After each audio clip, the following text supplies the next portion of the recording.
রেলগাড়ির কামরায় হঠাৎ দেখা। ভাবিনি সম্ভব হবে কোনো দিন। আগে ওকে বারবার দেখেছি লাল রঙের শাড়িতে, ডালিম ফুলের মতো রাঙা। আজ পরেছে কালো রেশমের কাপড়, আঁচল তুলেছে মাথায়।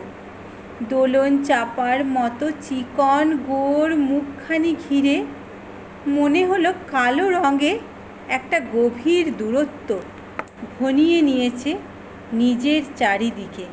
যে দূরত্ব শস্য ক্ষেতের শেষ সীমানায় শাল বনের নীলাঞ্জনে। থমকে গেল আমার সমস্ত মনটা। চেনা লোককে দেখলেম অচেনার গাম্ভীর্যে।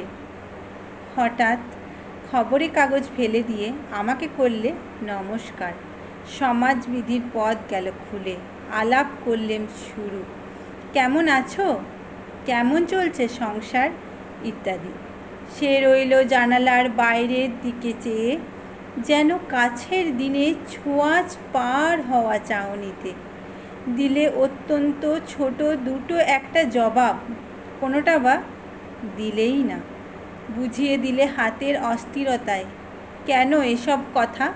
এর চেয়ে অনেক ভালো চুপ করে থাকা। আমি ছিলাম অন্য বেঞ্চিতে ওর সাথীদের সঙ্গে। এক সময় আঙুল নেড়ে জানালে কাছে আসতে।